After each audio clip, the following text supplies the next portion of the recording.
Ambati Silks, Kanchipuram Saree Store, now in Vijayawada. Exclusive Pattu Sarees, Salwas and Lehengas. నమస్తే రమ్మగారు. నమస్తే చే. ఏదైనా మంచి కథ చెప్పండి రమ్మగారు. జ్ఞానబోధ కథ చెప్తాం. ఎవరికి చేశారు జ్ఞానబోధ? కథ విన్నాక అర్థమవుతుందా? తెలుస్తుంది. పూర్వం గోవర్ధన పర్వతం అనే పర్వతం మీద ఒక ఆయన తపస్సు చేసుకునేవాడు, శమనకుడు. ఆయనకి ఏంటంటే జ్ఞానం కావాలి, ప్రపంచంలో తెలుసుకోవాలి, ఆత్మజ్ఞానం కోసం చాలా తపస్సు చేసేవాడు. ఎంత హింస పెట్టాడో శరీరాన్ని, ఎంతకాలమో సంసారం, ఇల్లు, బాకిలు అన్నీ వదిలిపెట్టేశాడు. ఆ కొండ మీద కూర్చుని తపస్సు చేసి చేసి చేసి చేసి సంవత్సరాల తరబడి జ్ఞానభిక్ష పెట్టమని భగవంతుడిని ప్రార్థించేవాడు. చేయగా చేయగా చేయగా ఒకనాడు ఒక పెద్ద వెలుగు కనపడింది ఆయనకి. ఆయన నీవు తపస్సు చాలా చేసావు, ఇంకా చాలు, ఇక్కడి నుంచి వెళ్ళు, ముందుకి వెళ్తే దక్షిణంగా అలా వెళ్తూ ఉంటే నీకు ఒక పశువుల కాపరి జ్ఞానబోధ చేస్తాడు అని చెప్పారు. అని వచ్చింది అశరీరవాణి, ఆకాశవాణి. అలా ఓకే ఓకే. సరే ఏమనుకున్నాడు, భగవంతుడికి నమస్కారం చేశాడు, ఆ వెలుగుకి దండం పెట్టుకున్నాడు. ఇంత తపస్సు చేశాను, పశువుల కాపరితోటి నాకు జ్ఞానబోధ చేయిస్తాడా భగవంతుడు? హట్టయ్యాడా? హట్టవల, ఆలోచించాడు. ఓకే, హట్టవచ్చు. అహంకరిస్తే ఇప్పుడు నేను ఇంత చేశాను అన్నావా, నీ మొత్తం తపస్సంతా తనేసిందే. నేను ఎంత చేస్తానో తెలుసా అనకూడదు జయ, ఎప్పుడు కూడా. అన్నామా, నీ భగవంతుడి కోసం నువ్వు ఎంతో చేశానని నువ్వు భావన ఉంది చూసావా, అదే నీ అహంకారం. ఆ అహంతో నువ్వు మొత్తం చేసిందంతా పోయి నీ అహంకారం మాత్రమే నీ వాటాకి మిగులుతుంది, క్రియ అంతా పోతుంది. భగవంతుడు నాతో చేయించుకుంటున్నాడు అనాలి. ఆ చేసే అదృష్టం నాకు కలిగింది అనుకోవాలి. భగవంతుడు ఇచ్చాడు అవకాశం, అంతేగాని ఇదంతా నేనే చేశాను, పోగు చేశానంటే పోగు కాదు, నువ్వు చేసుకుంది అక్కడ పాడు చేసుకున్నట్టే అది. సరే, ఆ పూటకి తెల్లవారింది. మర్నాడు అలా నడుచుకుంటూ వెళ్ళాడు. సూర్యోదయం అయ్యాక వెళ్ళగా వెళ్ళగా వెళ్ళగా వెళ్ళగా కొండంతా దిగి అలా అడవిలో వెళ్తుంటే దూరంగా ఒక ఆవుల మంద కనపడుతోంది. ఒక ఆవు మీద ఒక 6-7 ఏళ్ల చిన్న పిల్ల కూర్చుంది. ఆవు అట్లా నడుస్తుంది.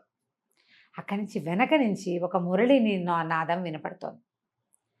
ఎంత బాగుందో, వేణుగానం మైమరిచిపోయేలాగా ఉంది.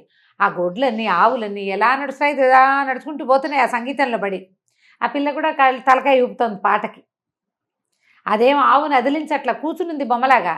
అది పోతోంది. పిల్ల అందులో అని కాళ్ళు జాడిస్తూ కాళ్ళు కదుపుతోంది, సంగీతానికి తాళం వేస్తుంది, తలకాయ ఊపుతోంది. సంగీతంలో మైమరిచిపోయింది ప్రపంచమంతా ఆ మురళీనాథంతో.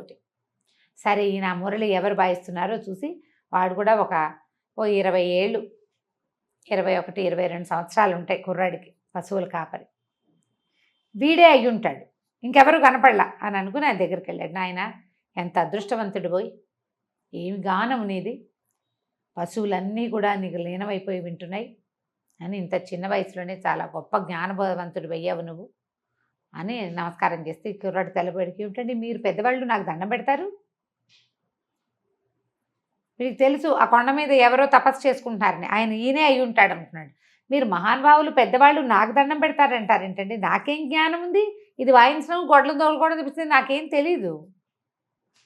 గొడ్లు తోలటం ఒకటే వచ్చు మనకి, ఫ్లూట్ వాయిస్తాడు. చిన్నప్పటి నుంచి ఏదో పీపీపీ అనేవాడు, పీపీ కాస్త క్రమంగా మంచి పూపు సంగీతంగా అవుతుంది క్రమంగా. చాలా మంది అలా ఉంటారు, ఊదటం మొదలు పెడతారు, ఒక అది అలౌకిక సంగీతం కింద ఆటోమేటిక్గా టర్న్ అవుతుంది. అందరూ నేర్చుకోరు కదా. అవునవును. అనేసరికల కాదు నాయన, నువ్వు చాలా జ్ఞానవంతుడివి, నీ జ్ఞానం ఏమిటో నాకు తెలియజేయాలి, నువ్వు నీ దగ్గర జ్ఞానబోధ పొందటానికే వచ్చాను నాయన, నాకు జ్ఞానభిక్ష పెట్టన్నాడు. వీడు నిర్ఘాంత పడేవాడు, కొళ్ళు మండింది కూడా. నేను జ్ఞానభిక్ష పెట్టడం ఏంటండి స్వాములారు, నాకు అసలు ఏం రాదండి అనేసరికల సరే నీకేం రాదు, కానీ భగవంతుడు నీ పేరే చెప్పాడు కదా నాకు, నువ్వేం చేస్తావో అన్నాడు. ఆవులు తోలుతున్నానండి ఆవులు తోలుతానండి అన్నాడు. ఎప్పటి నుంచి తోలుతున్నావు ఆవులు? అదిగో ఆ పిల్లందే, చిన్న పిల్ల, దానంతప్పటి నుంచి నేను గొడ్లే తోలుతున్నానండి అన్నాడు. ఓహో, ఈ పిల్ల ఎవరు, నీ చెల్లెలా కూతురా అని అడిగాడు ఈయన. మరి ఇప్పుడు చెల్లెలు అనుకోవచ్చు, కూతురు అనుకోవచ్చు అండి అన్నాడు. అదేమిటి నాయన అన్నాడు. అవునండి, అది వాళ్ళ అమ్మా నాన్న చచ్చిపోయారు, వాళ్ళ ఇల్లు కాలిపోయింది, ఇంత పిల్ల అదొక్కటి బతికిపోయింది, పాపం ఏం చేస్తాం, దాన్ని తీసుకొచ్చాను, నేనే పెంచాను కాబట్టి నేను అది నా కూతురు, ఇగో ఇంత ఉందిగా పిల్ల కాబట్టి చెల్లెలు అన్నాడు. అనేసరికల్లా ఆయన ఆశ్చర్యపడి, అదేంటి ఈ పిల్ల పసిగుడ్డుగా ఉన్నప్పుడే అమ్మా నాన్న చచ్చిపోతే అప్పటికి నువ్వు చిన్నపిల్లాడివే కదటయ్యా, ఇప్పుడు 20 ఏళ్ళు 21 ఏళ్ళు ఉన్నాయి, 6 ఏళ్ల క్రితం వాడు ఎంత వాడు, ఏ 14 13 ఏళ్ళ వాడు అంతే. ఆయన నువ్వు చిన్నపిల్లాడు కదా. అవునండి, కానీ ఎద్దులో ఉండేవాడిని నేను, ఏముంది పిల్లని తీసుకొచ్చి పెంచాను అనేసరికల్లా ఆయన అన్నాడు, అంత సులువుగా అయ్యిందా పెంపకం? ఏం సులువండి, నోరు లేదు, చిన్న మొహంది, ఎప్పుడు ఏడ్చేది, దానికి ఆకలో నెప్పో చేమ కుట్టిందో తెలిసేదే కాదు. ఎన్ని తంటాలు పడ్డా నువ్వు దీన్ని పెంచడానికి, ఇదిగో ఇప్పుడు ఇంత అయింది. ఏమొచ్చింది నాయన నీకు ఈ పిల్లని పెంచితే అన్నాడు. ఏం రావాలండి, పెరగలా పిల్ల, నాతో ఉందిగా, అంతకంటే ఏం కావాలి, అంతకంటే ఏమైనా కావాలా? ప్రయోజనం ఏమిటి ఇందులో, ఏం ప్రయోజనం? పిల్ల బతికుంది కదా, అది ఉంది, నాతో ఉంది, నాతో పాటే ఉంటుంది, అంతకంటే నాకేం ప్రయోజనం కావాలి? ఆయన అట్లా చూస్తూ నుంచున్నాడు, కంట్లోంచి నీళ్లు గారుతున్నాయి ఆయనకి. ఇతరులకి సహాయం చేయటానికి ఏ ప్రయోజనము అవసరం లేదని ఒక్క జ్ఞానాన్ని కలిగి ఉన్నావు నాయన, నిన్ను ఈ దగ్గర అదే నేర్చుకోమని పంపించాడు దేవుడు నన్ను. పరోపకారం, ఈ పిల్లని నేను ఎట్లా పెంచుతానని నువ్వు వదిలేసి ఉంటే దాని జీవితం ఏమయ్యేదో, బతికేదో లేదో పిల్ల. నీ జ్ఞానం ఈ 6.5-7 సంవత్సరాల వయసు పిల్లలో ఉంది నాయన. నేను ఎవ్వరికీ సహాయం చేయకుండా కొండ మీద కూర్చుని జ్ఞానం కోసం ప్రయత్నం చేశాను. నాదెంత వృధా ప్రయత్నము, ఎంత శుష్కమైన ప్రయత్నం చేశాను. నువ్వు చేసిన ప్రయత్నం 7 ఏళ్ల పిల్ల, దాని ప్రాణం, దాని జీవితం. నేను చేసింది ఏముంది, శుష్కించిపోయా, ఇల్లు లేదు, వాకిలి లేదు. ఎంత గొప్ప జ్ఞానభిక్ష పెట్టావు నాయన అని సాష్టాంగపడి దండం పెట్టాడు.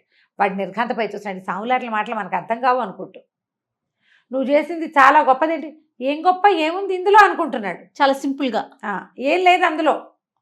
ఏమో పిల్ల ఏడ్చింది, కాస్త పాలు పోసాం, ఏడ్చింది, కాసేపు ఎత్తుకున్నా, అంతే. ఇందులో నేను చేసిన సహాయం ఏమిటి పెద్ద అని భావించాడు. అలా క్యాజువల్గా ఇతరులకి సహాయం చేయటమే జ్ఞానం. కరెక్ట్ కదా నమ్మగారు. ఏ ప్రయోజనము ఆశించకుండా ఏదో ఒక పని, ఏదో ఒక మాట, ఏదో ఒక క్రియ చేయగలగటం ఉంది చూసావా, అది భగవత్ సాక్షాత్కారాన్ని పొందేందుకు నెమ్మది అయిన, దగ్గరైన, సులువైన మార్గం. ఒక భగవంతుణ్ణి చూడగలిగినంత తపస్సు చేసిన వాడు వచ్చి వీడికి దండం పెట్టాడు. కథలో కనపడుతోంది మరి. శమనకుడు దండం పెట్టేశాడు. నేను చేయలేకపోయాను, ఇది నా వల్ల కాలేదు అని. ఇంత సింపుల్ దేవుణ్ణి చూడటం. ఎక్సలెంట్ స్టోరీ రమ్మ. మనం అది చెయ్యం, అది చేయలేకపోతాం.